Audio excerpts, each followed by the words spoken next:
communauté d'agglomération Thionville-Porte-de-France est située, j'allais dire, au nord-est du département de la Moselle. Une situation un peu particulière puisque nous sommes très proches des frontières allemandes et des frontières luxembourgeoises.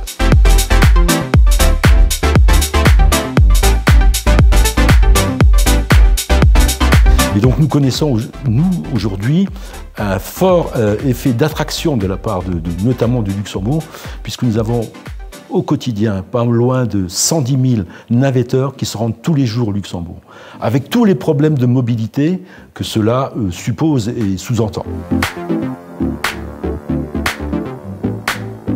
La communauté d'agglomération, effectivement, a été retenue dans le cadre d'appel à projet lancé par Avelo, sous l'égide de l'ADEME. 2 projets ont été financés dans ce cadre-là. Le premier, d'un endroit où on pouvait laisser son vélo, louer des vélos, faire réparer ses vélos. Dans ce cadre-là, la communauté d'agglomération travaille avec un partenaire qui s'appelle Mob d'Emploi.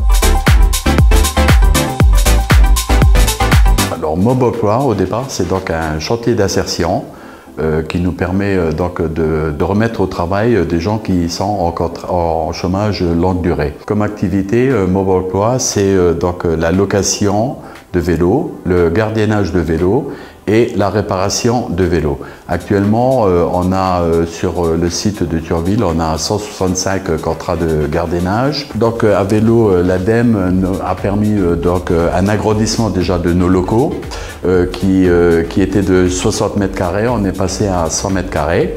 Ils ont financé donc les accroches que vous pouvez voir de part et d'autre des locaux. Donc sur le programme à vélo l'ADEME, on a également un financement qui a été fait au niveau des vélos spéciaux, c'est-à-dire qu'on a 2 vélos cargo, on a 10 vélos debout, 6 vélos pliants en VTC et 6 vélos pliants électriques.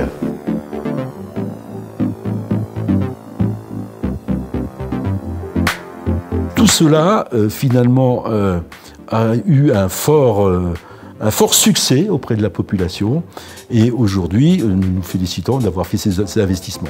Alors, le montant de l'investissement total se montait à grosso modo 65 000 € et nous avons bénéficié d'une subvention de 32 000 €.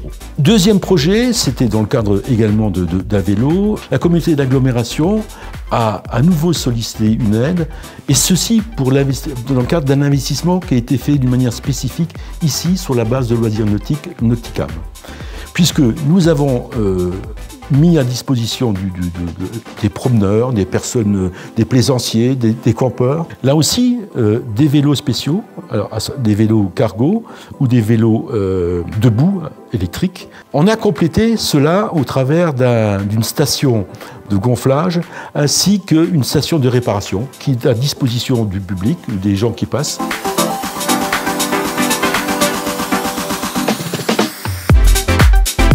Aujourd'hui, on s'oriente maintenant vers un développement des pistes cyclables, mais pour relier notre communauté avec les différentes communautés de communes ou communautés d'agglomération qui nous entourent. Mais la communauté cherche aussi à développer sur son territoire des espaces sécurisés où les cyclistes peuvent laisser leur vélo et les retrouver bien évidemment le soir.